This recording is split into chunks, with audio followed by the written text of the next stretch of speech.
bem-vinda ao Entre Mulheres, o podcast que conecta a sua voz à voz de outras mulheres. Hoje nós vamos falar sobre um assunto que muitas de nós já ouvimos falar e muitas vezes até desejamos, que é a cirurgia plástica. Mas antes eu vou deixar aquele recadinho para ninguém esquecer. Siga as nossas redes sociais. Estamos no YouTube, no Spotify e no Instagram. E não esquece de ativar o sininho para receber as notificações sempre que um conteúdo novo aparecer. Hoje nós estamos aqui com a doutora Fabiana Caterino. Ela é cirurgiã plástica, mas eu vou dizer que ela é muito mais do que uma cirurgiã plástica. Em uma breve conversa, assim, nem 5 minutos de conversa, eu já perguntei várias coisas para ela e descobri que, assim, ela vai além da cirurgia plástica. Ela atende o ser humano, principalmente ela atende a mulher. Doutora, muito obrigada pela sua presença, seja bem-vinda e fale um pouco mais sobre você mesmo, esse seu olhar humano que você coloca no seu consultório. Agradeço o convite, está sendo um prazer estar aqui para falar sobre um assunto tão importante. Eu sou cirurgiã plástica, já formada há mais de uma década. Eu acabei que no meio da minha vida como mulher, eu tenho a cirurgia plástica como um dos pontos, mas eu também sou mãe, eu sou esposa, eu sou amiga, eu sou irmã, eu sou filha. Então, quando a gente fala desse olhar para a cirurgia plástica, eu englobo todos esses papéis, até para me colocar no lugar da paciente, da mulher que me procura, para entender o que ela está precisando. Eu ouvi uma coisa muito interessante que ela falou: eu sou a cirurgiã plástica, eu sou a médica que fala não. Sim, sim, sim. Hoje é muito difícil você falar não. O mundo funciona muito em prol de poder, de dinheiro, e para as pessoas é muito mais interessante elas aceitarem todo tipo de abordagem. E a paciente muitas vezes vem e fala: eu quero fazer um procedimento. E aí eu primeiro penso: ela tem indicação desse procedimento? Mesmo que tenha, eu vou atender a expectativa dela fazendo esse procedimento? Então, às vezes é uma mulher que ela tem ali uma gordura localizada, ela está num momento de vida muito difícil, às vezes no casamento, na vida profissional, ela tem a indicação da cirurgia. Mas fazer a cirurgia vai tirar dela esse mecanismo que ela está buscando no corpo, mas que não é sobre o corpo. Eu entendo perfeitamente, mas como você fala esse não e como é a reação dessa paciente? Quando você percebe que assim, o problema dela, se ela fizer uma dieta, um exercício físico, uma terapia, porque daí você consegue dar uma arrumada no corpo para ela se sentir bem e fazer a terapia, que daí o que ela vai olhar, independente de como estiver, ela vai aceitar, só que ela não quer, ela quer o caminho mais rápido, que na cabeça dela, eu acredito que seja com menos esforço. Quando você faz terapia, quando você vai num psicólogo, o psicólogo não chega para você e fala assim: você deve ou não fazer isso. Uhum. Ele te conhece, ele joga de volta para você o que você quer fazer com isso, sabendo que existem essas opções. A decisão sempre é sua. Sim. Na cirurgia plástica é igual. Então, quando eu viro para a paciente e falo: eu contraindico o seu procedimento por um motivo A, B ou C, ou eu quero que você vá refletir na sua casa sobre isso e depois nós conversamos de novo. Certo. Então, porque ela tem que entender, porque alinhar a expectativa é mais importante do que o procedimento. Até porque muitas vezes essa paciente vem com uma ideia da rede social, com uma ideia de uma amiga ou de algo que ela já viu antes. E nesse momento, a expectativa dela é colocar toda a energia naquilo que ela está pensando que vai ver no final. E quando ela olha, ela ainda fala: mas eu não estou satisfeita. Você pode ver que tem pessoas, né, não só mulheres, até homens, que começam a fazer um procedimento, então faz um procedimento, melhorou, mas faz outro, e melhorou um pouquinho mais, e às vezes começa a passar do limite até de fazer, e nunca tá bom. Nunca tá bom. E ela é aquela pessoa que começou, hoje você não reconhece na imagem, porque ela mudou tanto. A própria pessoa não se reconhece. E muitas vezes o não é não vou fazer a sua cirurgia, é só a cirurgia não vai resolver essa sua questão. Isso, exatamente. Então eu falo: você quer fazer uma lipoaspiração? Vamos voltar no exemplo, né? Porque a gordura localizada te incomoda, e realmente tem gordura localizada que não é a atividade física que vai resolver, que precisa realmente de um procedimento cirúrgico para agregar. Tudo bem, vamos fazer. Você entende que o limite final é esse? Que o limite da sua expectativa não física, emocional, e de quanto isso vai resolver ou não os seus problemas, vai ser aqui. Se você entende, perfeito, vamos adiante. Mas eu estou deixando muito claro até onde nós vamos. Você percebe, assim, no seu consultório, a maioria, assim, numa estatística de consultório, As mulheres vêm mais por uma insegurança pessoal ou realmente assim, não, eu cheguei no meu limite, eu tô bem, mas essa gordurinha que eu não consigo com dieta, com exercício físico, ela me incomoda mesmo, então eu quero melhorar. Ou não, é o meu problema com meu marido já não me enxerga mais, ou eu tô com problema no trabalho, eu preciso reforçar minha autoestima, eu preciso me sentir bem e eu busco essas ferramentas. Como que é, assim, o seu consultório? Estatisticamente falando, as maiores dores, os maiores problemas que chegam para você. Eu vejo que é uma mescla disso que você colocou. Então, eu costumo falar o seguinte: muitas vezes essa mulher já tem algo no corpo dela há muito tempo que incomoda. E ela fala: ah, agora eu não tenho dinheiro, agora eu não tenho tempo, agora o meu trabalho eu não posso parar, agora os meus eu filhos quero estão engravidar. precisando, isso. Então, ela vai adiando. Ela sempre quis.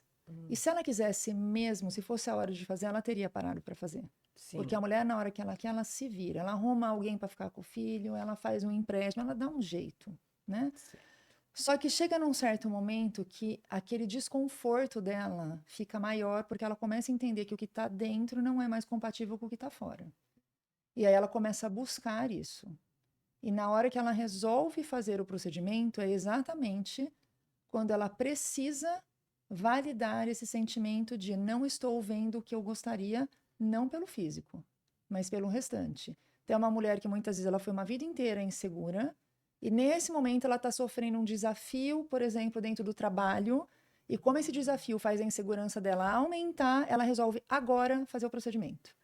Ela já tinha essa indicação, ela já tinha a necessidade, ela já tinha o desconforto, mas agora veio aquele gatilho, aquele insight de falar: nossa, agora eu estou me incomodando muito, eu vou fazer. Daí o espelho passa a não ser um aliado e sim um inimigo também, né, para a autoestima.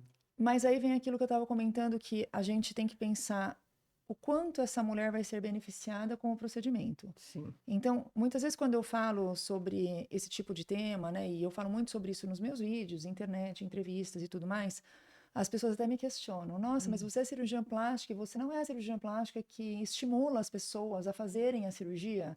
Eu não acho que a gente tem que estimular as pessoas a fazerem cirurgia. A cirurgia plástica não serve para mudar alguém. Ela serve para melhorar aquilo dentro das suas limitações e para você se sentir melhor com você e não para o outro. E esse ponto de equilíbrio, às vezes, não é muito fácil de encontrar. E a gente vê na rua, isso eu vou falar, é minha opinião é só minha, que a gente vê um padrão na rua. Tipo, todo mundo quer o nariz do mesmo jeito, a bochecha do mesmo jeito, a boca do mesmo jeito, a sobrancelha, os cílios, e daí você olha, tá todo mundo igual. E como que você fala para essas pessoas aí na rua que eu não sou assim, não é porque eu não tenho dinheiro, não é porque eu não. É simplesmente porque eu não acho que eu tenho que ser igual a todo mundo.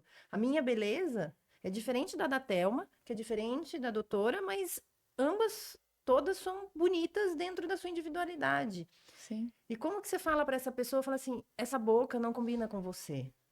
A gente vai naquela frase de sempre eterna, né? Que sua mãe já sempre dizia que você não é todo mundo. Entende? Então, você não é todo mundo. Ah, mas todo mundo faz isso. Mas para você, cabe o que todo mundo faz? Daí chega essa pessoa, faz esse procedimento, coloca aquela boca, aquele nariz, tudo, e de repente ela chega, você falou, não é pra você. Ela sai de lá, vira as costas e acha um profissional que vai fazer. Daí não ficou bom. Ela volta pra você, doutora, me ajuda. E às vezes não é nem que não ficou bom, até ficou, mas não satisfez a ela porque não era o momento de fazer. Ela não estava pronta para fazer e para ver o Sim. que ela ia ver, sabe? Então, ajudar essa pessoa muitas vezes não é operar, é exatamente enxergar ela como um ser humano todo, não só o físico que ela me traz, se está bom, se não está, se ela está satisfeita, se ela não está. E muitas vezes são resultados muito bons, assim, de pós-operatório, que você olha e fala: nossa, você viu antes e Foi um depois. E sucesso, né? realmente, a cirurgia foi um sucesso, de pacientes minhas e de outros colegas. Mas é eu olhar para essa paciente e falar assim: bom, vamos dar os seus diagnósticos. E diagnóstico não é só sobre saúde. Diagnóstico de você como mulher. Quem é você hoje? É muito comum a mulher que ela se tornou mãe, e eu sempre dou esse exemplo, que eu acho que é um exemplo clássico, como eu sou mãe de gêmeos, e eu vivenciei isso, né? Você, durante um momento inicial da maternidade, você fica sendo só mãe. É. Você para de trabalhar, você não tem muito uma conexão de relação com o marido, porque os bebês eram muito pequenos, então você fica naquele momento dedicada a pensar em fraldas, amamentação, qual é a próxima vacina do bebê, o pediatra, e você não tem tempo para fazer nada. Então, nesse momento, você fica sem identidade. É complicado. Daí temos também a depressão pós-parto, que vem atrapalhar ainda mais isso, né? Puerpério, hormônios, tudo, né? Tudo relacionado. Eu costumo, pegando todas essas falas da doutora Fabiana, eu costumo brincar que eu gostaria que ela fosse ginecologista. Porque ela tem uma fala muito característica que é não trato exames, trato pessoas. E a gente traz isso, né, para nossa fase. Como que você fala mesmo? Que nós somos mulheres maduras? É. Nós aí em pleno climatério, né, falando de sintomas, e chegamos na frente da ginecologista, ela vai falar, não, seus hormônios estão todos normais, não tem o que fazer agora, né? Não, esse calorão, é normal. É normal, você tem que esperar, porque enquanto a sua taxa hormonal não oscilar, eu não tenho o que fazer, não há tratamento, né? E se você tem um profissional, se todos os profissionais de todas as áreas da saúde tivessem esse olhar para o paciente como um todo, a gente teria menos problemas como esse, né? Eu não estaria, de repente, sofrendo de insônias e calorões e vontade de enforcar todo mundo, né? Porque eu teria alguém olhando ali para mim, enquanto pessoa, independente do que aparece num exame, do que aparece num papel. Doutora, falando, né, dessa questão do que as mulheres sentem, dessas dificuldades que chegam no seu consultório, tem um momento da vida da mulher que ela se sente mais crítica com o corpo, que ela passa a se observar mais e tem mais essa necessidade de mudar? Eu acho que a mulher observa essa questão a todo momento. A mulher ela tem uma cobrança até social, então existe esse perfil já inserido na vida da mulher, né? Mas eu acredito que assim, os 3 momentos talvez que eu fosse pensar rapidamente que são os mais importantes a menina adolescente que está virando adulta e que está questionando, entendendo aquele corpo mudar. A mulher, logo depois que ela foi mãe, que é um momento, como eu disse agora há pouco, sobre identidade, sobre ela se encontrar de novo depois da maternidade, quem ela é além da maternidade. E a mulher quando entra na menopausa. Eu acho que esses 3 pontos são exatamente as viradas onde ela começa a se questionar e ter um olhar para o corpo totalmente diferente do anterior.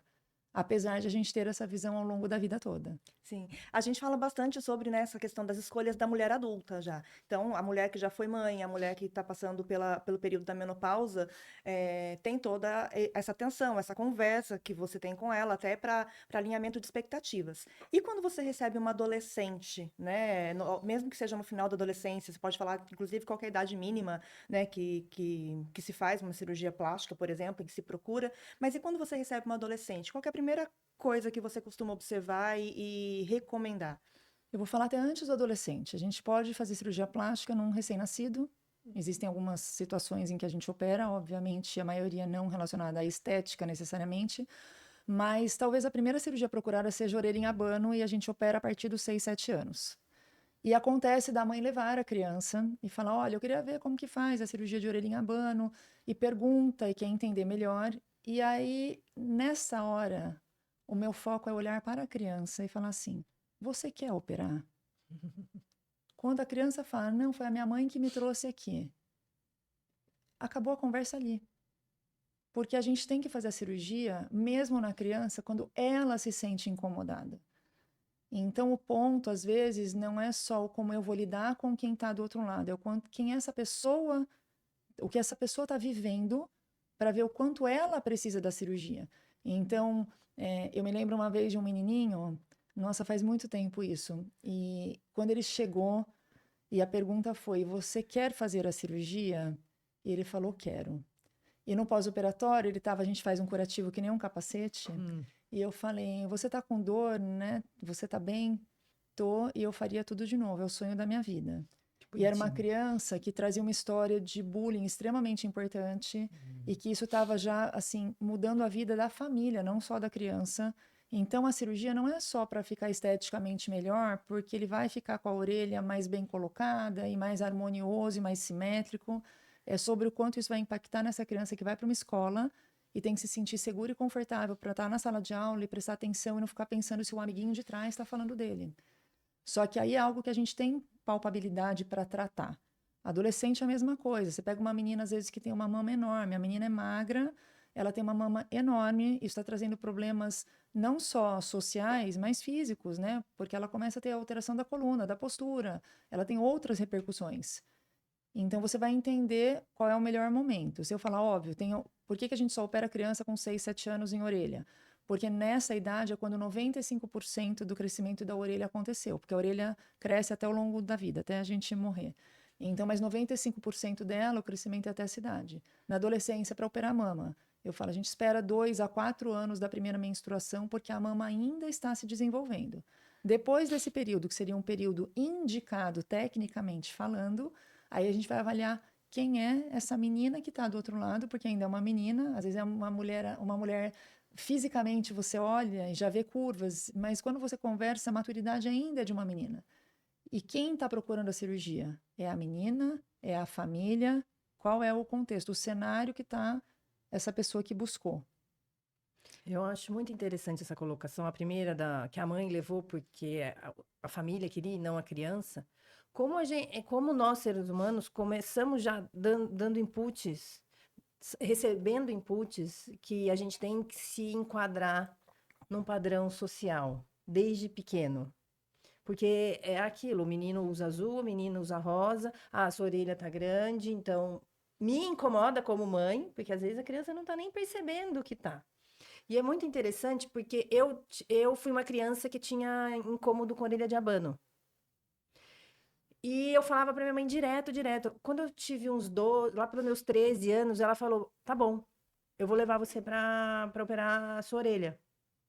Eu parei, eu lembro naquele dia que foi um choque pra mim, assim, do tipo, eu vou arrumar. E eu não quis. E eu cresci, e hoje eu olho no espelho, eu não acho que minha orelha é de abano. Entendeu?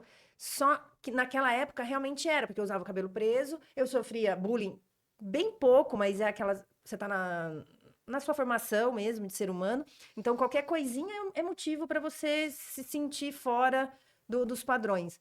E eu falei assim, e ela falando isso, tipo, mexeu comigo, porque eu falei assim, gente, eu nunca quis fazer cirurgia plástica. Daí eu lembrei, não, eu quis. Quando criança, orelha de abano. Você já quis fazer alguma cirurgia plástica? Orelha de abano, nariz. O nariz me incomodou a vida inteira e até hoje, mas agora a barriga passou na frente do nariz. Olha que interessante. Mas a orelha foi o mesmo caso. Eu desisti, falei, gente, minha orelha é normal. Exatamente. Eu já gravei podcast de cabelo preso. Olha só que avanço. Então, eu falei, meu nariz não me incomoda, apesar dele não ser nada padrão estético, mas eu falo assim, ele harmoniza com o meu rosto. Ele não me incomoda. Mas será que era a orelha que te incomodava ou será que era um momento de insegurança e você usou da orelha como algo para validar essa insegurança? Então, eu não usava cabelo preso, eu tinha problema com meu cabelo, porque meu cabelo sempre foi volumoso, ele não fazia cacho, eu olhava as pessoas, as minhas amigas, elas tinham cabelo igual o seu, assim, lisinho, comportadinho, que tudo que você fazia ficava bonito, e o meu, tipo assim, eu prendia, daí levantava aquele monte de frizz, daí eu soltava, ele ficava desse tamanho. O meu igualzinho, gente. Então, eu acho que tem um pouco a ver isso, né? Tipo, era um todo e acabou que sobrou pra orelha. Você vê como é a questão da comparação, né? Eu tenho incômodo com o meu nariz porque eu quebrei o meu nariz. Quando eu tinha 17 anos, eu dei de cara com uma porta, literalmente, eu quebrei o meu nariz. E aí eu olho fotos com os meus irmãos, todo mundo tem um nariz super bonitinho. E aí eu falo, gente, por que eu fui destruir o meu, né? Nem foi culpa minha. Então eu tenho vontade de resolver este problema do nariz por conta disso. A barriga é a mesma coisa. Me incomoda demais, eu não uso mais as roupas que eu gosto. Eu olho pro guarda-roupa, é um parto para escolher uma roupa. Só que aí eu vejo muitas mulheres assim que também tiveram filhos e que valorizam isso, né? Gente, eu gerei uma vida aqui, por que eu vou incomodar com a minha barriga? Né? Mas a gente fica, né, se comparando com aquela que já fez cirurgias plásticas, ou que não teve, ou que vive a vida inteira na academia, né? E quer chegar num ideal que às vezes nem vai chegar. Né? E aí, doutora, como é que a gente faz para ajudar essa paciente a diferenciar o que é desejo pessoal e o que é pressão social? Isso não é muito fácil às vezes, por mais que a gente passe um filtro ali, às vezes é difícil você conseguir determinar, mas você, quando vai conversando, assim, as minhas consultas são muito longas, então eu capto muito da paciente enquanto eu estou conversando, porque às vezes a paciente fica preocupada assim, doutora, já passou 1 hora, você não falou da cirurgia ainda, porque eu estou te conhecendo primeiro, agora ainda não é hora de falar da cirurgia, eu primeiro preciso entender quem é você, o que você me traz. E eu começo a fazer perguntas que às vezes elas nem imaginam. Elas falam, nossa, mas a gente vai falar sobre isso também. Sim, porque isso faz parte de quem você é. Não só da sua saúde, mas da sua pessoa. Eu preciso entender tudo isso para poder te explicar o que você vai conseguir. E às vezes é muito claro, porque você vê a paciente que chega e fala, olha, eu vi esta foto, é isso aqui que eu quero porque é bonito. Você já sabe que essa é a que está focada no padrão. Ela não está mais buscando por ela, porque ela nem entende os limites do corpo dela. Às vezes o corpo nem é viável de chegar naquilo. É muito comum isso. E algumas vezes é uma percepção da sensibilidade mesmo. Nariz, que é uma cirurgia, eu posso falar como... Eu brinco que eu já passei por tudo para poder falar. Eu tive que fazer 3 cirurgias no nariz. E nariz é uma cirurgia que ela muda um pouco da sua identidade e da personalidade, porque o nariz ele traz a personalidade da pessoa nele. Que interessante. E se eu te falar, quando eu operei a primeira vez, eu não fui mal operada. Eu fui operada por um cirurgião plástico extremamente capacitado, o nariz ficou super bonitinho. Ficou com o resultado que foi proposto. Sim, só que uma coisa é você pegar o meu nariz antes e depois, outra coisa é você pegar o meu nariz dentro do rosto da Fabiana, que daí era uma outra perspectiva. Então eu penso, olhar o nariz, ok, ficou bom, mas para o meu rosto é proporcional? E aí eu acabei tendo que fazer mais 2 procedimentos para tentar melhorar, porque o nariz acabou que ficou muito pequeno para o meu rosto. E todo lugar que eu ia, as pessoas, nossa, você operou o nariz, né? Então você fica estigmatizada por uma coisa que você não quer, porque a cirurgia plástica não é para alguém olhar e falar, nossa, você fez cirurgia? Aí a pessoa fala assim, você tá melhor. A pessoa às vezes não sabe nem o que você É fez. uma cidade diferente, né? Nossa, você emagreceu. A pessoa, ela tem uma outra... Então, até quando vai mexer em rosto, principalmente, eu falo, preste muita atenção. Porque isso vai mudar, porque o rosto você não tem nem como esconder. Então, o que mudar, mudou. Sim, e não volta, né? Por mais que você mexa, aí não vai voltar. Não. Corpo, se você não gostar, se você achar que ficou pequeno, grande, que faltou, você tem como, né, se camuflar numa roupa, numa lingerie, o rosto não. Então, é nessa hora que eu penso que o quanto essa pessoa quer realmente mudar e o quanto ela entende assim, eu vi um nariz lindo, o nariz é um exemplo ótimo. Eu vi um nariz lindo, eu falo, eu também achei lindo. Agora vamos abrir para ver que uma coisa é quando você vê lá naquelas vídeos de internet que tem só o nariz, né? Então tá o nariz assim num campo cirúrgico, aí põe o antes, o depois, você fala, O nariz ficou nossa. lindo, né? Eu falo, vamos pegar essa pessoa de frente, de perfil, e ver ela com o rosto todo, com o cabelo solto, com o cabelo preso, e você visualizar o quanto esse nariz cabe nesse rosto. Olha, eu acho que falta muito isso para os profissionais, seja cirurgião plástico, seja as pessoas que hoje não são nem médicos e estão fazendo procedimentos estéticos nas pessoas, mas isso é uma outra pauta. Fazer isso, né? Prender o cabelo, tirar uma foto de frente, tirar uma foto de lado, para a pessoa ver. Porque às vezes de frente, eu vejo muito isso nesses preenchimentos labiais. Que a pessoa às vezes de frente tá bom. A hora que você vê o perfil dela, tá uma coisa assim bizarra. Tipo, é uma boca de pato, às vezes, assim, gigante, que você fala, não tá natural. Mas ela não se vê em perfil. É. Ela não se vê assim. Por isso que ela não sabe disso. Então, mas daí cabe ao profissional que tá, porque o mundo inteiro vê a gente de perfil. Eu tô aqui, você tá me vendo, de vez em quando eles ali estão me vendo de perfil, porque então o mundo vê a gente de perfil, só a gente que não se vê. Quando a gente fala, a gente vai para uma parte mais simbólica, que é a questão da mama na mulher. Às vezes a mulher chega para mim, ela tem prótese de silicone. E aí ela fala, doutor, eu gosto, né, da minha mama, eu gosto da prótese. E eu começo a conversar, vou entendendo por que ela foi me procurar. E aí eu peço para ela tirar a roupa para eu examinar. Eu coloco ela na frente de um espelho, eu mostro tudo que tem para mostrar e eu falo, eu vou fazer uma foto. Eu faço a foto e eu sento com ela e falo, eu quero que você olhe a foto comigo. E ela olha e fala, nossa. Eu falo, essa é você, acabei de tirar. E às vezes ela não tem essa visão porque ela não se vê como a foto tira. Ela se vê num ângulo, ela se vê de roupa. Quando ela olha mesmo e fala, mas a minha mama nem tá mais bonita, nem com a prótese. Eu falo, porque você não tem essa visão.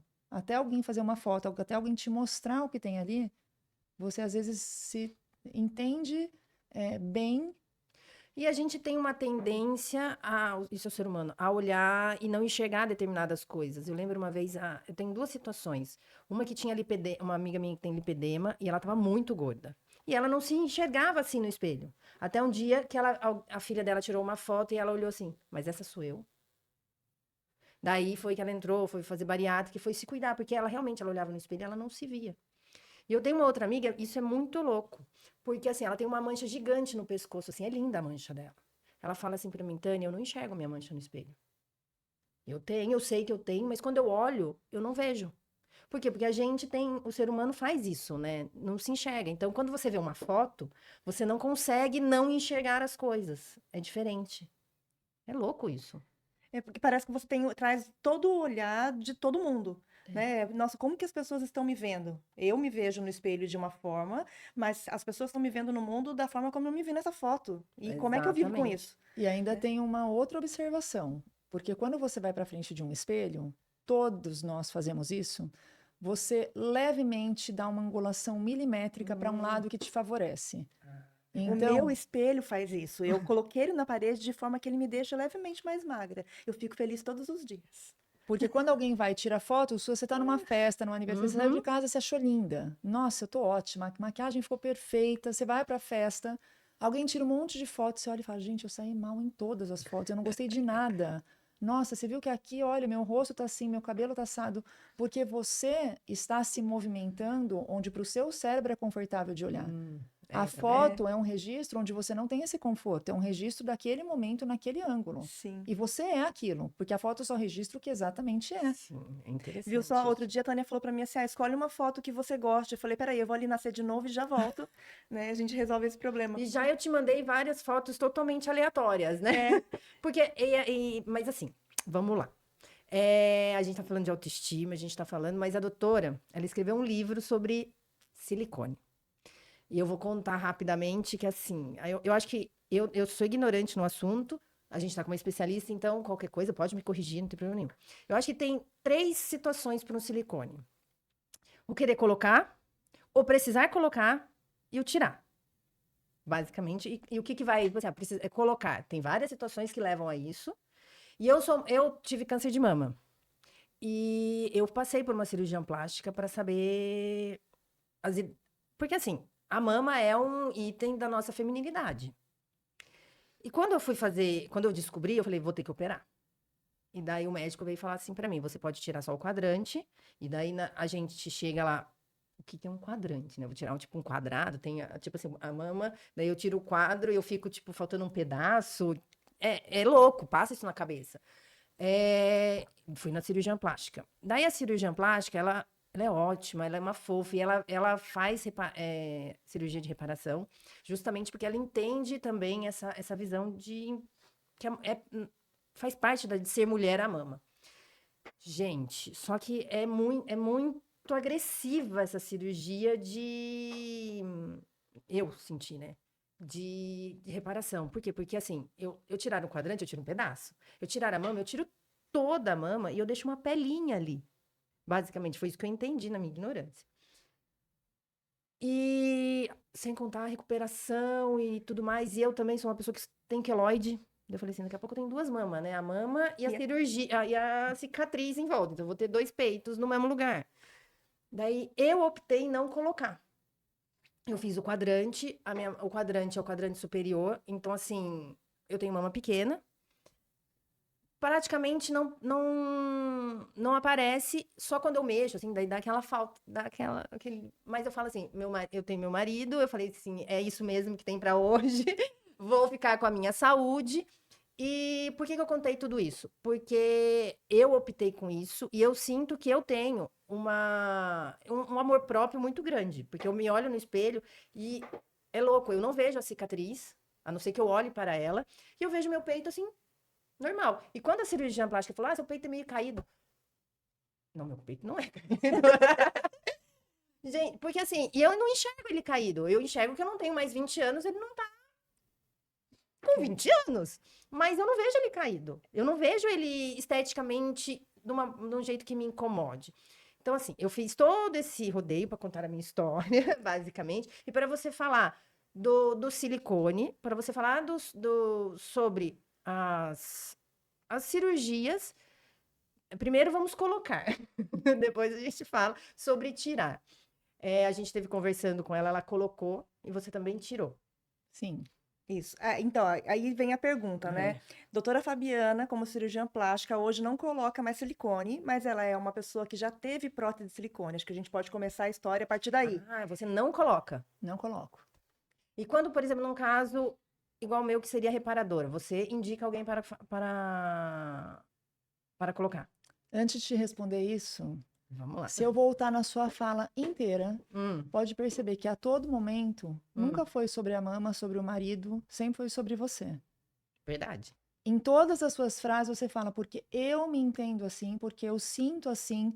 Nenhum momento foi porque a mama tem a pele para lá ou para cá, porque a mama tem ou não a flacidez, porque você mesma, quando a cirurgiã falou para você, Não, você rebateu. Não, porque o problema não é a mama, Uhum. nunca foi. Sim. É quem você é, como você se entende, como você tem segurança de você.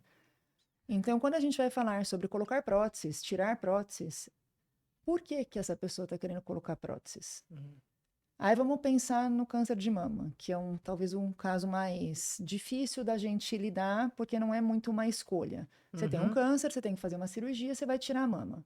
Hoje em dia, grande parte das cirurgias é um quadrante, então é um pedaço da mama que se tira, não é a mama toda. Sim. E esse quadrante pode dar algum impacto visual, porque vai ter ali uma assimetria, né? Quando as mamas são grandes, às vezes nem aparece que a mulher já tem uma assimetria, e tirar o quadrante às vezes deixa a mama só mais parecida. E aí você vai entender o quanto vai impactar essa mulher fazer essa cirurgia para reparar. Como vai reconstruir? Não necessariamente próteses. Existem enxertos de gordura, existem retalhos que podem ser rodados, então existem algumas opções.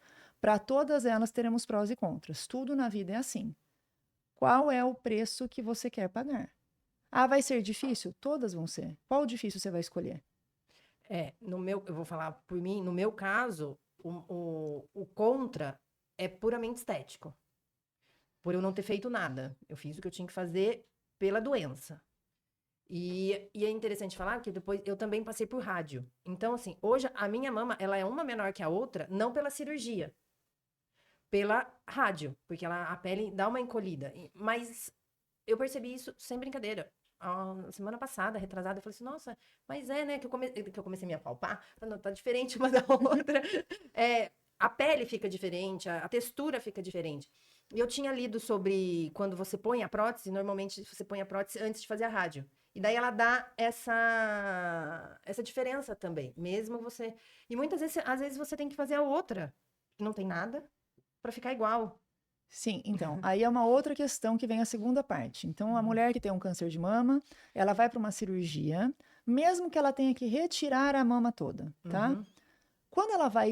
Quando se propõe a fazer a reconstrução no mesmo tempo cirúrgico, ela entra na cirurgia com a mama que ela tem hoje Uhum. e ela sai da cirurgia achando que ela vai ter a mesma mama como se ela não tivesse tido câncer. E a expectativa não é essa mesmo que se faça a reparação plástica no mesmo tempo cirúrgico. Então, você tem que entender... Eles têm um trabalho, eu não vou me lembrar de quanto que faz muito tempo que foi feito, que eles pegaram mulheres com câncer de mama que reconstruíram imediatamente na cirurgia e mulheres que não reconstruíram, esperaram 6 meses e fizeram a cirurgia reparadora. As mulheres que esperaram 6 meses eram muito mais felizes e satisfeitas com os resultados. Interessante. Porque elas entenderam este processo de passar pelo luto da doença, de olhar para aquela mama diferente do que ela de repente pensava que seria. E para ela, quando ela fez a reparação, mesmo que a mama não tenha ficado perfeita, porque às vezes teve uma manipulação muito grande, tem mamas que são muito difíceis de você reconstruir, ela olha e fala: nossa, eu estou me sentindo ótima. Aqui foi imediatamente para sair de lá, olha, você vai sair linda, porque vai reconstruir no mesmo tempo. Nem sempre vai ser possível ela sair com essa perspectiva. Indo durante o tratamento, eu encontrei várias mulheres na rádio, tudo que às vezes estavam sem, e outras que já tinham colocado logo na sequência. E sempre o meu pensamento foi, eu agradecia por ser um quadrante superior, que, por exemplo, se fosse embaixo, inferior, eu acho que ela realmente cairia, seria diferente como ela ficaria. E pela minha escolha de não mexer. Porque assim, na semana seguinte eu já tava bem como se eu não tivesse operado. Tipo, de recuperação, não tive dor, não tive nada. Eu falava, e eu não preciso. Só que dá a impressão que eu não sou... Muita gente olha pra mim como uma cara... Você não é vaidosa. Eu falo, não é vaidosa. Eu sou vaidosa. Eu só... Na minha balança, a minha saúde vem antes da minha vaidade. Porque sem saúde, eu não consigo fazer mais nada. Não é só sobre vaidade, é sobre o quanto você é segura sobre você. Também. Porque toda mulher vai ter um grau de vaidade. Você vai querer arrumar seu Uhum. cabelo, fazer uma maquiagem, fazer a unha. Todas nós vamos buscar a roupa que você se sente mais à vontade, que você se sente mais bonita, a paleta de cor que a gente Sim. estava comentando, né? De escolher a cor que você acha que fica melhor. A gente sempre vai buscar isso. Mas por que que a gente não busca mudar tudo? Porque você vai achar um defeitinho aqui, um defeitinho ali, porque aquilo não muda se você for segura de você. E não quer dizer que você não vai se cuidar, não vai melhorar. Quando eu falo sobre explante, quando eu falo a questão de que eu coloquei prótese, eu tirei, nunca foi sobre a mama, nunca foi sobre a prótese. Então, hoje, se eu te falar, eu sou uma mulher extremamente vaidosa. Eu cuido do cabelo, eu gosto de maquiagem, eu tô sempre de salto. Eu gosto disso, eu me sinto super confortável de me ver assim. Uhum. Mas mexer na mama para, de repente, hoje fazer uma reconstrução da mama não faria diferença nesse todo para mim, porque a simbologia é outra. O que vem, né, na representação disso na minha vida é outro. Meu propósito é outro. Quando você estava com o implante, você olhava no espelho, você gostava? Você se reconhecia ali?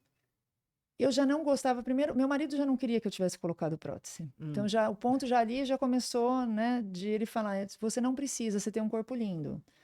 E a gente é mulher, né? Mulheres. Então, acabou que eu ainda assim decidi. Quando eu coloquei, a cirurgia para mim foi muito tranquila. Não senti dor, não tive nada. Então, não parecia que eu estava operada, como tem muita gente que fala, eu tive dor, foi difícil. Para mim, não foi. Mas eu olhava e eu achava minha mama enorme com aquela prótese. Mas é aquela coisa, você acabou de fazer, você acha que você vai, entre aspas, se acostumar com aquele novo modelo de corpo. Só que eu adoeci muito rápido. Então, eu comecei a ficar doente com uma semana. Por conta da prótese? Sim, mas até então eu não sabia que era por conta da prótese. Entendi. Então, como eu fui adoecendo, a mama para mim não era um ponto porque eu estava mais preocupada com a minha saúde, porque não foi uma coisa simples. Uma pequena complicação, ok. A segunda, ok. A terceira, ok. Chegou uma hora que eram mais de 40 problemas de saúde, que eu relato inclusive no livro. Gente, ela tem um livro. Fale primeiro do livro. Então, quando isso aconteceu, e até eu ter diagnóstico, até a gente decidir qual seria a melhor escolha, o tratamento, o que que eu ia fazer, foi muito difícil porque eu não me preocupava com nada, eu só me preocupava assim, eu tenho filhos para criar, eu sou ainda uma mulher jovem, isso não vai mudar minha vida. Então, quando eu decidi que eu ia tirar a prótese, assim, as pessoas questionavam, mas você vai tirar a prótese, não vai mexer na mama? Não, não vou. E se ficar ruim? Eu vou pensar nisso Então, depois. peraí. Deixa eu só fazer. Tirar a prótese e não mexer na mama significa. O que que significa isso? Significa que quando você coloca uma prótese, você aumenta esse espaço dentro da mama, então você estica essa pele. Sim. Normalmente, quando você tira esse volume, é igual quando uma pessoa tem que arrumar. emagrece, fica um saco vazio. Você tem pele sobrando, a mama já se reposicionou. Às vezes teve atrofia da mama por causa do volume da prótese, comprimir a glândula, né, comprimir a musculatura. Então você tira e vai tentar reposicionar esses tecidos para tentar suprir o espaço morto que ficou ali, que a gente fala, né? Aquele buraco onde a prótese estava. Eu optei por não fazer isso, simplesmente por tirar e Quais ficar são do as jeito que ia formas de ficar. fazer isso? A paciente, até para quem não quer colocar prótese, por exemplo, ou para quem tira e quer reposicionar a mama, quais são as formas de fazer esse reposicionamento? Então, daí a gente pode fazer a mastopexia, que reposiciona a glândula e tira excesso de pele. Você pode fazer enxerto de gordura, onde você coloca a gordura de uma outra parte do corpo para volumizar ou para deixar simétrico. É aquela gordura que nasce no lugar errado e você tira do lugar errado e põe no lugar certo. Você une o último ao agradável. Tem mulheres que ainda assim vão querer ter próteses, né? Já vamos falar sobre isso. Então, quando você opta, no meu caso, vamos tirar a prótese e eu não vou mexer nessa mama, eu teria essas opções. Lipoenxertia na época não era muito uma opção, porque eu sempre fui muito magra, assim, então seria mais difícil, não impossível, mas seria muito Mas difícil a eu ter um bom paciente magra resultado. tem possibilidade também. Pode, mas quanto mais magra, mais chance de você gordura. não ter um resultado incrível, porque você tem menos gordura de áreas doadoras, né? E eu fiz isso, se eu te falar, minha mama ficou linda? Não, não ficou. Aliás, a minha mama de antes era mais bonita, antes da prótese. Porque, obviamente, minha mama não voltou a ser o que era antes da prótese. Porque aquela mama não existe mais. Depois que você mexeu e que o tempo passa, aquela mama não... eu vou ficar igual era antes? Não, aquela mama não existe mais. É aquilo que eu falei, eu não tenho mais de 20 anos, né? Mas não tá caída. Só que a virada de chave na minha vida foi tão grande que para mim não fazia mais diferença. Tanto que já faz muito tempo e eu nunca quis mexer na mama, e é uma coisa que é acessível para mim. E fazer o livro não era para falar de silicone. O silicone é um dos pontos que eu coloco aqui para as pessoas entenderem, né? Tudo que envolve o silicone. Mas eu conto um pouco da minha história em mais detalhes e de onde tudo vem. A questão até da beleza, da estética, o porquê cirurgia plástica, o que aconteceu comigo na infância, para as pessoas entenderem, assim, isso faz gatilho em inúmeras pessoas que leem e me dão um retorno. Tipo, nossa, eu li aquela parte do livro, assim, eu chorei porque eu me vi ali. Eu me vi a criança que você conta que viveu. E depois disso, eu discuto sobre a beleza da mulher. Sobre, será que você precisa mesmo? Será que você quer mesmo? Aprenda a se questionar de onde vêm os padrões de beleza. Então, eu falo lá de casos como, né, Michael Jackson. A gente tem histórias inúmeras da vida mesmo, não só da questão física, a cirurgia, mas eu falo, quando a gente fala, por exemplo, da Chanel, que quando ela criou os terninhos elegantes, que era uma vestimenta de homem. Isso foi criado depois da guerra. Então, e hoje é super chique uma mulher usar um tailleur, né, super, né, elegante. E antigamente não seria permitido isso. Então, as pessoas aprenderam a usar aquilo com outro valor. Então, você enxergar para o seu corpo com uma mama que não está totalmente remodelada, que não está dentro do padrão que socialmente as pessoas entendem, até por eu ser cirurgiã plástica. Como assim ser cirurgiã plástica? Sim, mas é sobre quem eu sou. Porque na hora que eu saio daqui, porque aqui a doutora Fabiana está dando uma entrevista para um podcast. Quando eu vou para minha casa, eu não sou mais a doutora, eu sou a Fabiana. Sim. Eu sou a mãe, a esposa, a mulher. Sou eu que me olho na hora que eu vou me trocar no espelho. Sou eu que me vejo quando eu coloco um biquíni. E a sua profissão tem que conversar com quem você é, né? E quando eu me olho, eu me aceito. Eu me entendo. Eu não tenho problema de falar, eu não vou em tal ambiente porque eu vou ter que me expor dessa forma e eu acho que meu corpo tem essa parte que não é boa. Eu não tenho essa questão. Só que aí a Fabiana tem essa maturidade, esse movimento pela história da Fabiana. Sim. Então a mulher que está do outro lado tem que entender a escolha que ela vai fazer. Por isso que a gente volta lá no começo, quando assim, e quando você vai falar não? Uhum. Porque eu viro para a paciente e falo, entenda o seguinte, o que eu tô te falando não é sobre mim. Porque na hora que você vai embora, você não vai ser a Fabiana com a cabeça da Fabiana. Você vai ser a Joana, a Larissa, a Thalita, entendeu? Você vai ser a outra pessoa que vai se enxergar como a outra pessoa no seu mundo. E você tem que estar pronta para o seu mundo, não para o meu. Doutora, fala uma coisa. Se a gente for falar com a paciente que colocou prótese, que seja 2, 5, 10 anos atrás, muitas vezes ela tem sintoma que ela ainda nem relacionou que ela nem sabe que pode estar relacionado com as próteses. Você disse que teve mais de 40 sintomas. Quais são os principais, assim, que de repente ela pode pensar, nossa, antes de ter prótese eu não tinha isso. Será que eu deveria me preocupar? O que você listaria, né, para essa paciente? Eu não acho que tem uma lista específica para a gente falar de sinais e sintomas em relação à prótese. É que nem a gente falar sobre menopausa. Toda mulher vai ter o fogacho, que é o calorão? Não. É comum, muitas mulheres relatam, tem gente que nem sente, tem gente que não sabe o que é, tem gente que sentiu uma vez e passou. Então não existe um padrão. As mulheres colocam prótese e no momento que elas forem ter um problema, elas vão ter lá queda de cabelo, fadiga, uma alergia na pele, uma infecção urinária de repetição. Existem inúmeras situações. O que é importante é o seguinte, aprenda a olhar para o seu corpo. Você colocou prótese. Você está tendo um problema, qualquer que seja ele, o seu corpo está pedindo ajuda. Pode ser por meio de uma queda de cabelo, de um intestino que não está funcionando bem, de uma lesão na pele, de uma infecção de repetição. Existem inúmeras situações. E muitas vezes não vão ser na mama, que esse é o ponto. E a pessoa não para pensar porque não estão na mama. Seria porque o corpo reage a um corpo estranho? Sim. E ele tenta te alertar de alguma forma, não necessariamente onde esse corpo estranho está. Então, quando a mulher percebe, olha, eu tenho um quadro de cansaço, eu estou esgotada e eu não era assim antes. Primeiro, a gente vai ter que rastrear por quê. Quando a gente fala em doença do silicone, em problemas da prótese, é um diagnóstico de exclusão. Não existe um exame que você faça e fala, olha, eu consigo saber que você tem essa doença. Então, eu tenho que descartar. Você tem uma anemia? por ferro, por exemplo, que poderia causar cansaço? Você está no climatério na menopausa, que poderia causar cansaço? Você tem falta de vitamina D, que poderia causar cansaço? Então, assim, onde que está o ponto? Não, vamos descartar isso, isso, isso. Por isso que existe um raciocínio clínico antes de falar sobre operar e sobre entender qual é a indicação. Sim. Se o problema na prótese está sendo mais ou menos impactante. Quando você vê tudo isso, aí você fala, bom, descartei tudo que eu podia. Ainda assim, essa mulher mantém essa queixa, porque ela ainda se incomoda e fala, não está bom. Então, retirar a prótese é uma tentativa de ver se essa mulher consegue ter essa melhora. É uma promessa? Não. Sempre falo, explante não é uma promessa de cura ou melhora, mas é uma perspectiva de não piora. Tá? E o número de casos e de relatos de mulheres que melhoram é bem significativo, apesar de a gente não ter ainda dados em trabalhos, né, respaldados por estudos científicos, mas a prática diária e o número de mulheres que a gente vê retirando e com os relatos é uma porcentagem grande de mulheres que melhoram. Sim. Doença do silicone e síndrome ásia é a mesma coisa? Não.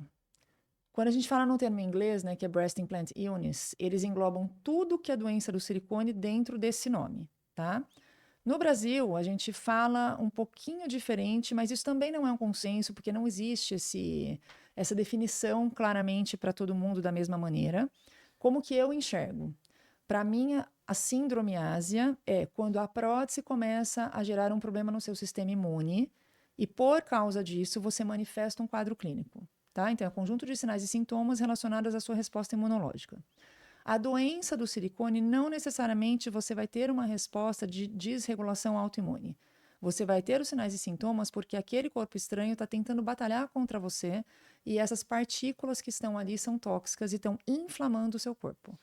Então, tecnicamente tem um pouco mais de detalhes, mas é mais difícil para o público leigo entender nos pormenores. Sim. Mas de maneira prática, se a gente fosse falar, né, rapidamente, eu dividiria em doença do silicone, a questão que envolve a toxicidade, a resposta às partículas.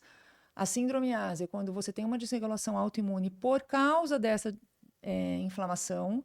E aí você pode desencadear outros processos, como a contratura, que é quando a película da prótese inflama muito e você começa a ter outras repercussões. Você pode chegar a desenvolver um linfoma, um carcinoma, alguns tipos de tumor, que também são repercussões que vão um pouco além só desse processo inflamatório. Então, a gente vai abrindo um leque de questões que envolvem o silicone. O silicone, ele pode, é um adjuvante, é considerado um corpo estranho, né? Que eu vejo você falar bastante sobre isso. Eu tenho doença autoimune, que é a tireoidite de Hashimoto. Eu usava DIU, que também é um corpo estranho, também é um adjuvante. Eu tirei o DIU 1 ano e meio atrás. Depois que eu tinha enxaqueca, assim, todo mês, 2 vezes por mês, pelo menos. Depois que eu tirei o DIU há 1 ano e meio, eu acho que eu tive enxaqueca 2 vezes. Então, provavelmente a prótese ou algum outro corpo estranho que eu colocasse no meu organismo poderia ter essa mesma resposta. Poderia, e aí a gente tem que pensar que se você já tem um diagnóstico, uma coisa é uma mulher que não tem nenhum diagnóstico entender os riscos. Quando você já tem um diagnóstico, você já sabe que a sua chavinha genética já veio com essa questão. Então, em você, a probabilidade de ter uma repercussão é maior. E aí a gente engloba todos os tipos de adjuvante, que é tudo que a gente coloca no corpo que não deveria estar ali. Então, uma prótese de silicone, um DIU, um preenchimento, uma toxina botulínica, um chip, implante, tatuagem, tudo tem essa repercussão na imunidade. Algumas coisas em maior, outras em menor proporção. E hoje, devido aos padrões, é o que a gente falou um pouquinho antes, muitas mulheres têm um monte de coisa. Elas não têm só a prótese. Elas têm a prótese, elas têm cílios, elas têm tatuagem, elas têm mega hair, elas têm toxina botulínica, elas têm bioestimulador de colágeno. É muita coisa no corpo só, estimulando esse corpo o tempo todo. E aí você fala, qual desses corpos está desencadeando a questão? Às vezes você nem sabe. Um, às vezes, está potencializando o outro, porque é tanta coisa cutucando o organismo, no corpo. que o organismo começa a reagir de alguma forma. Então, quando as pessoas, um pouquinho antes, você tinha me perguntado ou falado algo sobre isso assim. E se a pessoa chega até mim e fala, eu quero colocar prótese? Você chega em mim e fala, eu quero colocar prótese, e eu tenho tireoidite de Hashimoto. Eu vou virar para você e vou te responder, eu não sou contra o implante de silicone. Nunca fui. O que eu entendo é que eu fiz uma escolha de não colocar, então você não vai operar comigo se sua decisão for essa. E você tem que ter conhecimento e informação para tomar a sua decisão. Eu vou te contar tudo o que pode acontecer. Se ainda assim você fizer essa escolha, tá tudo bem. É o que eu falei, escolha o seu difícil. Sim. Então, mas eu não lido com a minha questão estética. Você vai ter que escolher o difícil. A pressão por padrões estéticos tem levado muitas mulheres a fazerem escolhas desinformadas. Eu vou escolher por impulso, numa super promoção que alguém fez para me operar o corpo todo, que vai sair mais barato, ou até em procedimentos feitos com não cirurgiões, né, que vai atender ao que eu tenho de expectativa estética e para ser mais rápido, porque aquilo vai atender a essa minha expectativa, eu não vou procurar informações suficientes e é aí que a gente comete a maior parte dos erros nessa escolha, né? Não acho nem que eu não vou procurar informações suficientes. Eu acho que existe uma falha na busca de informações. Então, se eu te falar, o tema sobre silicone é um tema extremamente recente. Para medicina, você fala, são 10 anos de história, 15 anos de história. Para medicina, isso é pouco. E se eu te falar que nos últimos 6, 5 anos aí, foi quando o assunto veio mais à tona e ainda assim, com o tanto de informação que tem, você vê, eu tenho um livro publicado, eu tenho um site sobre isso, eu tenho 1 milhão de informações e conteúdos na internet sobre isso. Eu recebo pacientes até hoje que falam, eu nunca ouvi falar sobre doença do silicone. E Tem quando ela médicos vai... que nunca ouviram falar, né? Eu Ou acho porque o silicone, ele é uma coisa relativamente nova. Minha avó não punha silicone, a geração da minha avó. Pelo menos a gente não ouve falar. É que não era acessível. Então, assim, o silicone, quando ele foi criado, quando ele entrou dentro do mundo da cirurgia plástica, ele era algo extremamente elitista. Então, assim, as pessoas que tinham condição conseguiam fazer. Se você pensar 20 anos atrás, 30 anos atrás, não era qualquer pessoa que colocava prótese de silicone. Então, daí você também não tem uma massa crítica, inclusive, para avaliar efeitos colaterais disso tudo. E hoje, existe consórcio de prótese. Você entende a diferença? De nervosa. E a pessoa que coloca a prótese, muitas vezes ela fala, ela juntou o dinheiro, entrou num consórcio, colocou a prótese, e ela nunca pensa que ela vai ter uma complicação. Porque ela pensa que ela só precisava do dinheiro para colocar. Ela não sabe que uma hora pode acontecer dela ter que tirar. Eu acho que isso vai acabar acontecendo com o Botox também, né, gente? Porque o boom do Botox tá acontecendo por agora. Todos os produtos, até porque quando você lança um produto, a patente inicial, que acaba sendo cara, foi quem desenvolveu aquilo, é muito mais, vamos dizer assim, é mais seguro, porque depois você lança no mercado um número gigantesco daquele mesmo produto quando cai a patente, e aí você perde um pouco o controle, porque a gente sabe que vem falsificado, a gente vê pelas canetas emagrecedoras, então começa a vir... Já começou, na verdade, mas a gente ainda não tem noção dos efeitos colaterais. Sim, mas vem os manipulados, os mercado negro, porque é mais barato, então as pessoas vão fazendo de uma forma que não é a ideal. Então, o produto em si já pode dar um problema. Sim. Então, se eu te falar prótese, toxina botulínica, qualquer um pode dar problema. Só que, obviamente, que se ele não passa de um controle mais rigoroso, a chance de dar um problema é maior, porque daí são mais problemas. Sim, vou te fazer uma pergunta bem polêmica para a gente fechar aí esse assunto da prótese. A mulher que colocou prótese e que ouviu falar assim, pode ficar tranquila porque é vitalícia, ou pode ficar tranquila porque essa marca não vaza. O que a gente precisa falar para ela? Não existe prótese vitalícia. E eu repito, não existe prótese vitalícia. Não existe. Todas as próteses são um produto. Qualquer produto na vida vai degradar ao longo do tempo, ainda mais dentro do corpo, onde aquilo está tendo uma resposta. Não tem como não degradar. Em algum momento, se vai ser 1 ano, 10 anos, 20 anos, em algum momento, isso vai ter que ser olhado. Tá? Então, não existe prótese vitalícia. Não existe silicone que não vaza, até hoje não existe. Existem algumas empresas que criaram até uma camada por dentro do invólucro que diz que o vazamento é menor e tudo mais, mas elas vazam como qualquer uma e não precisa estar rompida. Então, colocou a prótese vaza. Obviamente que as próteses mais antigas tinham uma tecnologia que não era a mesma, então elas tinham uma chance de vazar maior, porque era um outro tipo de gel de silicone que foi sendo desenvolvido, foi ficando mais coeso, mas o fato de ser coeso não quer dizer que estão juntos para sempre, então ela ainda assim vai vazar. E o vazamento pode ser uma micropartícula que entra no organismo. Entra no organismo. Sim, eu explico porque as pessoas entendem assim, mas quando vaza, vai sair silicone, assim, um gel de silicone dentro do sangue? Não, não é um gel que sai pingando, são micropartículas que não são visíveis a olho nu e que elas vão caindo na nossa circulação e indo para outras partes do corpo. Uma parte disso seu corpo vai eliminar, seu corpo dá conta, sua imunidade vai fazer isso. Uma parte disso não. Onde está, como sabemos, não sabemos. Não temos como documentar isso ainda, tá? Pelo que sabemos até hoje. E antes da... Você quer... Você vai falar de silicone ainda? Não, eu ia falar antes da gente encerrar o assunto cirurgia plástica, vamos falar de cirurgias que não são somente estéticas, né? Não.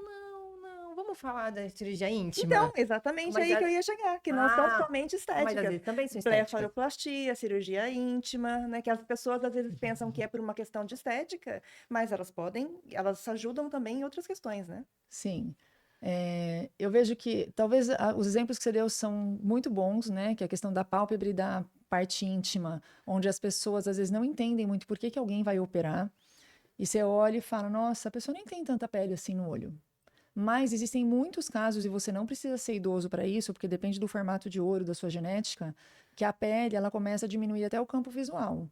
Ela faz um peso sobre o olho, a pessoa às vezes usa óculos e ela tem uma dificuldade de manter o olho aberto, ela fica mais cansada. Ela tá olhando minha pálpebra. Não, eu me incomodo, às vezes eu vou passar uma sombra e tá linda. Eu abro o olho e falo, cadê minha sombra? Então, essa é uma das indicações. Quando a maquiagem fica borrada, quando a pessoa sente peso nos olhos, quando esteticamente ela olha e não tá bom.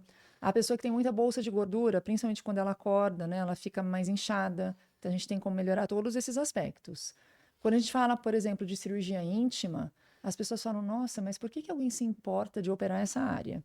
Quando você começa a conhecer as mulheres que operam e que falam, nossa, por que eu esperei tanto para fazer essa cirurgia? Porque eu ganhei uma qualidade de vida enorme. Você entende que quando você está nos bastidores, que é quando eu estou ali escutando a mulher que fala para mim, doutora, há 10 anos eu não uso calça nem bermuda, porque eu tenho desconforto na área íntima. E quando você examina, você vê o quanto está projetado a área dos pequenos lábios dessa mulher e o quanto aquilo realmente é desconfortável.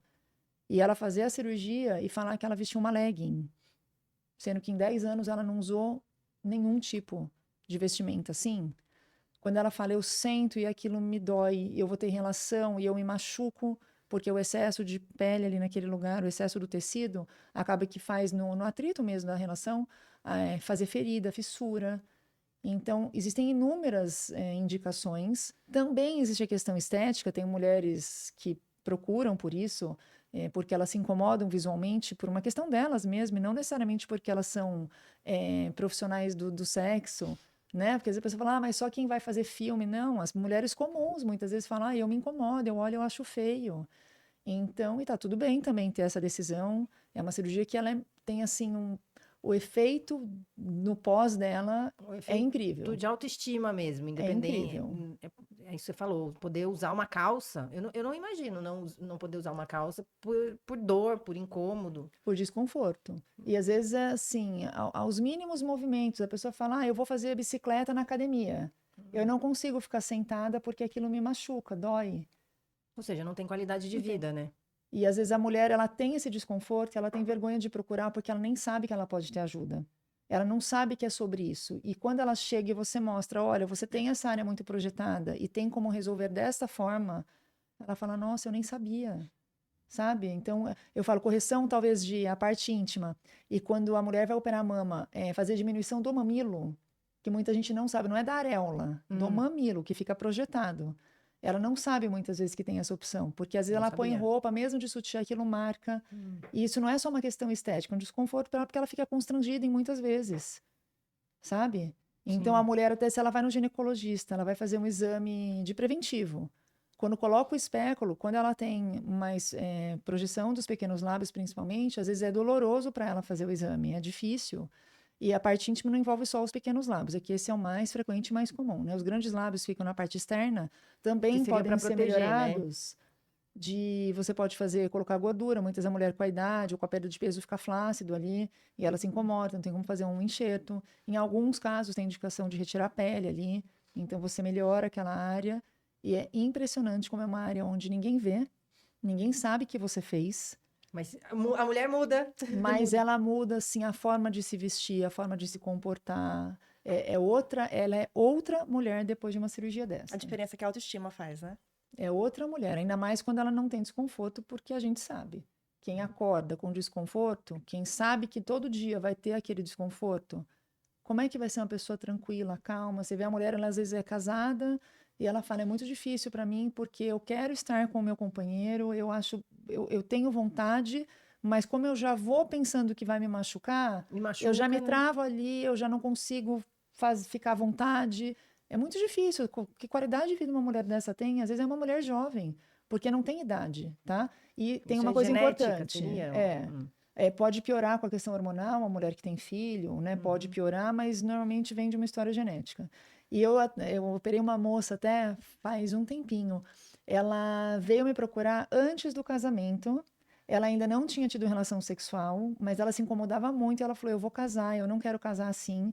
E isso não tem nada a ver com retirar a virgindade. Não mexe na parte do ímen, não mexe em clitóris, que é a sensibilidade. Então, para as pessoas saberem que existe a possibilidade de manipular essa região sem trazer outras repercussões, até por princípios pessoais, religiosos, E a enfim. recuperação? Porque é uma área relativamente suja, né? Porque é ali que a gente faz. E tem muito, tem muito fluido. Como que é essa recuperação dessa área? É muito tranquila. Eu oriento as mulheres como se higienizar, alguns cuidados locais, mas em 30 dias é uma mulher que está tendo relação sexual de novo. É Então, rápido, assim, 30 é um dias. mês para você voltar a ter uma vida normal, entendeu? Simples, então. Sim. Pra ela, no caso. Né? No começo, eu falo assim, as cirurgias, em grande parte delas, uma coisa ou outra nas cirurgias combinadas, maiores é um pouquinho mais difícil, mas cirurgias que não são tão grandes assim, a recuperação costuma ser em torno de um mês. O que acontece é que às vezes a mulher ela tá tão bem, e principalmente na região íntima, não dói. Você não sente desconforto, é um pós-operatório que costuma ser tranquilo. E aí essa mulher, às vezes, abusa do que ela não deveria antes da hora. E ela acaba tendo uma complicação, porque abre um ponto, porque ela faz um hematoma e tem que voltar para o centro cirúrgico para drenar aquilo. Aí a recuperação não vai mais ser desse tempo, porque daí você vai ter esse plus de pensar, agora a gente vai ter que correr atrás do prejuízo, porque você fez o que não deveria antes do momento. Fala sobre o livro um pouco. Ah, e o livro. Eu vou comprar um exemplar, gente. Eu vou mostrar aqui, não sei se dá para ver nessa câmera, né? Mais para cima aqui. Então, esse livro eu escrevi, eu tive até um insight para querer fazer essa capa, porque o livro ele veio de contar um pouco da minha história, de falar sobre a beleza e a segurança da mulher, de falar sobre as questões do silicone. Não é um livro para médicos, também serve para médicos, mas é um livro para qualquer tipo de público, mulheres, homens, de qualquer idade. Eu falo sobre as doenças autoimunes, eu falo sobre doenças autoimunes não têm cura, então como é que você entende receber esse diagnóstico, você vivenciar isso, a sua família vivenciar com você. Tudo isso está ao redor do mundo da mulher, porque a maioria das doenças autoimunes está nas mulheres, não nos homens. Até nisso. Até nisso. Então, quando eu resolvi escrever, eu quis dividir um pouco como conscientização, como informativo, como dividir a minha história, porque as mulheres muitas vezes nos olham. A pessoa me olha lá na internet e fala, nossa, doutora, cirurgia plástica, toda perfeita. E eu falo, eu sou uma pessoa como você. Eu tenho que parar para comer, eu tenho dores, eu fico triste, eu passo por problemas de saúde como todo mundo. Sim. E aqui eu estou dividindo para as pessoas até se identificarem com isso. E quando eu pedi para fazer o desenho dessa capa, era exatamente... a capa mostra exatamente o que eu queria sobre o livro todo, que é sobre uma transformação. E é uma transformação que depende muito de nós. A gente escolhe esse ressignificar todos os dias. É fácil? Muitas vezes não é. Sair da zona de conforto também não é fácil para mim. Mas é o que eu falei, escolha o seu difícil. Quando você escolhe o seu difícil de uma maneira mais consciente, mais calma, você entende que você ganha uma liberdade que ninguém vai tirar de você. E ter liberdade com você, com o seu corpo, gente, assim... Não tem adjetivo. Não tem adjetivo, porque você se sentir livre para fazer qualquer coisa sem pensar no julgamento alheio, sem pensar que você precisa dar satisfação, sem pensar que é sobre o que o outro vai pensar. Quando as pessoas me falam sobre os maridos, eu falo, a sua mama não é sobre o seu marido. A maioria dos maridos, inclusive, fala, eu preferia ela antes da prótese. Sabe? Só que isso é um ponto para a gente parar para refletir. O livro é um ponto para as pessoas pararem para refletir. Eu mostro, chega um momento do livro, eu vou dar um pequeno spoiler só, que eu mostro a foto de uma moça e eu questiono na foto. Você acha que essa moça deveria colocar silicone? E se eu te falar que 99,9% das pessoas que olham essa foto falam, mas por que ela colocaria silicone? E ela colocou. E eu mostro o que aconteceu. Por uma insegurança. Porque ela tinha toda uma questão de uma cobrança, de um relacionamento abusivo que ela sofreu. né? E aí eu mostro o que aconteceu quando ela colocou a prótese. Tem a foto dela quando ela colocou. Tem a foto depois do que aconteceu em 6 meses. E aí a pessoa volta na página anterior e vai para a página seguinte e fala: por que que essa menina fez isso? Ela só era uma menina. Entende como é aquilo que ela foi buscar na mama, o que não estava na mama. Não era sobre a mama, nunca foi. Porque a mama tem muita simbologia. Sim. E não é só sobre a feminilidade, como você tinha até colocado na nossa conversa. É sobre a gente entender o quanto a mama te traz segurança, te traz sensualidade, te traz poder, te traz liberdade. A mama é um ponto que ela faz a virada de chave. A mama é o que muda no nosso corpo durante a vida toda. A parte genital, por exemplo, não. A mama vai crescer, vai diminuir, vai cair, vai ficar flácida a cada momento que você passa. Você vai amamentar, a mama fica grande, você para de amamentar, a mama diminui. Aí você vai ficando mais velha, a mama cai mais. Então, é uma área que o tempo todo está mexendo com o nosso eu, com o nosso íntimo. E a gente precisa saber olhar para isso com olhos mais tranquilos. Você precisa saber, eu brinco e falo, a gente tem que curar aquela menina lá de trás que se julga por causa daquele corpo ou por causa daquela mama, para ela poder dar o próximo passo. Praticamente uma terapia esse episódio, né? Gente, leia um livro, eu vou ler, depois eu vou meditar, porque só por esse pequeno spoiler já deu para ver que ele é mais do que... Ele não é sobre um silicone, ele é sobre ser mulher, entender o seu poder, entender o poder da sua confiança, da sua autoestima, e se reconhecer como a gente é mesmo, né? Sim. E tem as situações, eu mostro até as questões das possibilidades técnicas que você tinha perguntado, na mulher que não tem silicone. Quais são as opções que ela tem? Então, aqui tem até antes e depois, da mulher que só tira o silicone e não faz nada, deixa a mama como fica. Se ela fizer a mastopexia, o que é isso e como é que fica? Que as pessoas têm que visualizar isso, que às vezes falar não é tão palpável para todo mundo. Nós leigas, a gente não entende, a gente fica assim, tá bom. Doutora Fabiana atende em Taubaté, mas ela faz cirurgias aqui em São José dos Campos, já atendeu pacientes, inclusive, de fora do país. Siga nas redes sociais doutora Fabiana Caterino, tem muito conteúdo por lá. E se você for de fora, de outras cidades, de outros países, também está à disposição, né? Ela também atende. Sim, e tem o meu site fabianacaterino.com, é só .com, tá? Eu falo sobre, inclusive, outros assuntos que as pessoas nem sabem que é o cirurgião plástico que trata muitas vezes, que é queimaduras. Eu falo sobre correção de cicatrizes, o que é possível fazer. Então, eu falo de todos os tipos de abordagem cirúrgica para as pessoas até entenderem como funciona e poderem buscar mais informação. Você acredita que tem muitas mulheres que colocam silicone sem receber todas as informações que são importantes? Sim, acredito. E acredito que quanto mais a gente fizer programas como esse e a gente divulgar esse conteúdo, mais pessoas vão ter a oportunidade de decidirem melhor. Se você tivesse uma filha adolescente hoje, qual conversa você teria com ela sobre padrão de beleza? Eu já tenho, apesar de eu ter filhos meninos. Acho que o padrão de beleza vem para todo mundo, porque hoje eles se cobram muito com a questão da rede social, dos filtros. E eu acho que quando você é o exemplo de força, quando você é o exemplo de falar, você pode ser o melhor de você, por você e para você com o que você tem, isso Ser você resume. mesma, né? Porque você tem que respeitar o seu corpo. Então, as minhas características pessoais são só minhas. E se eu entendo isso, entendo as limitações e faço o que eu posso dentro dessa limitação para me melhorar, tá tudo bem. Muitas mulheres passam anos aí buscando mudar o corpo. Em que momento você acha que essa busca deixa de ser uma questão de autoestima, para satisfação emocional e passa a virar uma repetição de hábito, né? Você buscar uma cirurgia, uma doença, buscar uma cirurgia para corrigir outra de repente, ou até uma outra patologia, né? Uma questão psicológica, talvez. Quando você nunca está satisfeito com o que você faz. Então, a mulher, ela corta o cabelo, não tá bom, ela tinge o cabelo, não tá bom, ela faz uma cirurgia plástica, ela acha um defeito.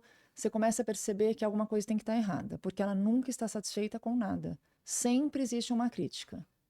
Então, ou ela não entendeu quem ela é, as limitações que ela tem, ou ela está buscando uma solução para um outro problema no corpo e a solução não vai estar ali. Você conversa com mulheres todos os dias. O que você percebe que machuca mais? A própria autoestima ou a comparação com padrões reais? Eu acredito que é a própria autoestima, porque quando você tem autoestima, mesmo a comparação, ela acaba sendo uma coisa muito sutil. A gente se compara naturalmente por ser humano. Eu tenho gêmeos, eu vejo a comparação entre gemelares. Então, quando você tem uma autoestima bem formada, quando você entende isso, quando você tem essa força, é difícil as outras coisas te tirarem do equilíbrio. Muito difícil. Que dica você daria para uma mulher começar a construir uma relação saudável com o próprio corpo? Tem que falar numa frase rápida. Difícil, né? Porque é um processo aí.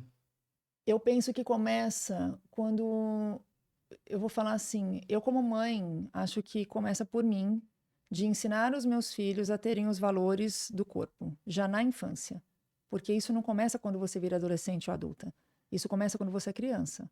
E que as pessoas começam a chamar a menina de gordinha, a falar da menina que começa a ter mama e ela ainda é a primeira no grupo a transformar o corpo.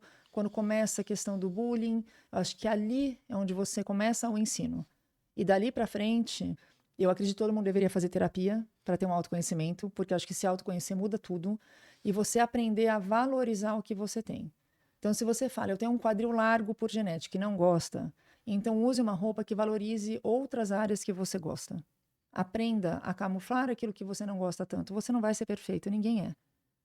Você não vai ser perfeito, ninguém é. Isso Né? Mas todo mundo é perfeito. Essa é a dualidade da vida. Todo mundo é diferente, mas todo mundo é igual. Ninguém é perfeito, mas todos nós somos perfeitos. Por quê? Porque todo mundo tem com saúde. Enxerga, tem paladar, tem todos os 5 sentidos, a gente caminha, a gente pensa. Então, isso é uma perfeição. Mas somos imperfeitos dentro das nossas imperfeições. Doutorão, tem palavras para te agradecer. Foi esclarecedor. Assim, eu que tive nesse momento, vou, não vou. Percebi que, mais uma vez, eu tive certeza que tomei a decisão certa. E eu acho que isso pode ajudar um monte de mulheres a tomar a decisão certa, não pela estética, a decisão certa para a vida. Porque o nosso corpo a gente carrega para a vida até quando a gente deixa ele. Então, a gente tem que saber cuidar. E o saber cuidar é exatamente isso. Olhar o que é melhor para nós, para nossa autoestima, para o nosso corpo. E muito obrigada mesmo pela sua presença. Eu sei que sua agenda é, assim, disputada. E obrigada por esse tempo com a gente. Eu que agradeço. Fico à disposição aí nas redes sociais, quem quiser. Eu acho que é importante a gente estar aqui dividindo o momento como mulher, que é o que eu falei. A hora que a doutora sai de cena, eu sou mulher como qualquer uma que está nos assistindo agora. Eu tenho a vida que todo mundo tem, eu tenho sentimento, eu tenho família, eu tenho compromissos. Então, eu aprendi a lidar com isso de uma maneira equilibrada e eu espero que esse bate-papo ajude outras mulheres a enxergarem isso também. Já nos ajudou bastante, a gente também espera, né? Obrigada, gente. Ficamos por aqui. Siga nas redes sociais, Instagram, YouTube, Spotify. E não esquece de ativar o sininho para receber as notificações quando qualquer novidade aparecer. Tchau, tchau.